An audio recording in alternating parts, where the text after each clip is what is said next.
ఆ ఉండ్రాలు, అటుకులు, బెల్లము, చెరుకు రసము ఇవన్నీ కూడా ఆనందపడతాడు.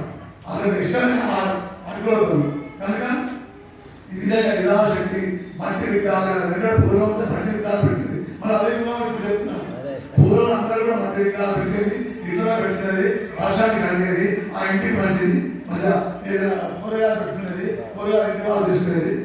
ఈ విధంగా అందరూ కూడా చక్కగా అదే క్షేమంగా వినాయకుడు అనేటువంటి వాడు బాలశక్తి సిద్ధి బుద్ధి సహిత గణాధిపతి అంటే సిద్ధి బుద్ధి అనేటువంటి వాళ్ళు భార్య పేరు. ఎవరే కానీ వినాయకుడితో పూజ చేస్తారో ఆయన అనుగ్రహం లభిస్తుంది.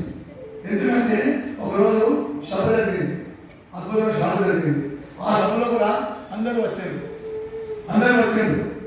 అయితే ఇంద్రుడు కూర్చున్నాడు, ఆసనం మీద కూర్చోబెట్టాడు. ఇంద్రుడు గారు ఇద్దరు కూర్చున్నాడు.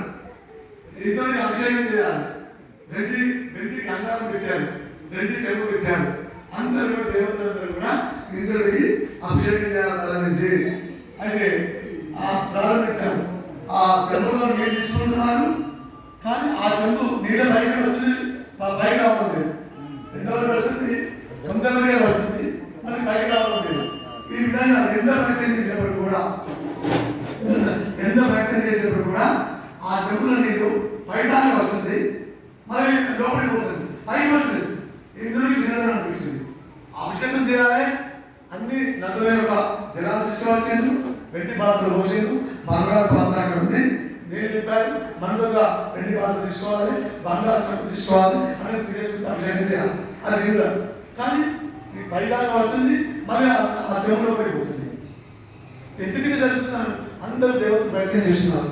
ఇందులో చిన్నదనం అనిపించింది. ఇలాంటి అభిషేకం పిలిచారు, ఇదేంటి కానీ ఆ చిన్న చూస్తున్నాడు, కూర్చున్నాడు.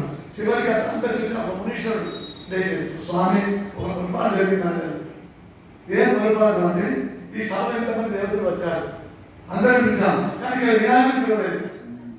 వినాయకుడు పిలవలేదు, మనకి ఇదే జరిగింది కానీ మన పొరపాటు జరిగింది. అందరూ కలిసి వినాయకుడు వెళ్ళారు. అది నవ్వుడు కూర్చున్నాడు.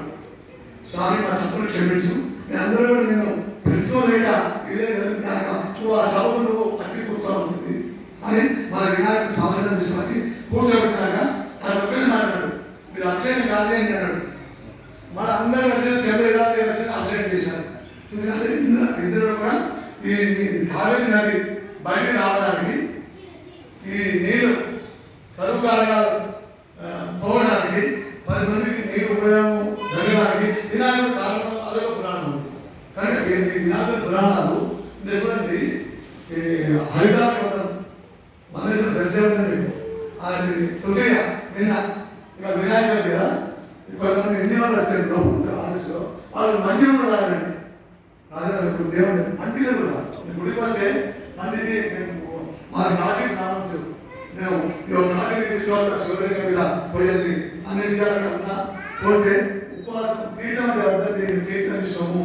అది మంచి ఏదైతే నాతో పాటు ఆ స్థలం తెచ్చుకోవడానికి నేను మంత్రం చెప్తుంటే నాతో పాటు చెప్తున్నాడు. అబ్బా శబాస్ అందించు, ఎవరు ఎట్లా ఉంటారో మన మనసును తెలుసుకోలేదు. వినండి అంటే వాళ్ళు ఏంటి వినండి, తృతీయ కంటెంట్ కట్టుకుంటారు.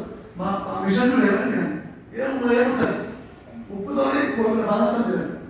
అయితే వాళ్ళు మంచి స్ట్రిక్ట్ ఏముంటారు, మంత్రిని కూడా తాగండి. మళ్ళీ ఇవాళ పొద్దున్న గుడి వస్తాను చేసింది, పొద్దున బియ్యం, గాజులు, బొట్టు పండిత్ అని చెప్పి గాజు వేసుకొని వచ్చారు. మళ్ళీ ఇచ్చిన తర్వాత అంటే మా రాజు మొత్తం ఇప్పుడు పోయినాక మళ్ళీ అప్పుడు భోజనం చేస్తాం.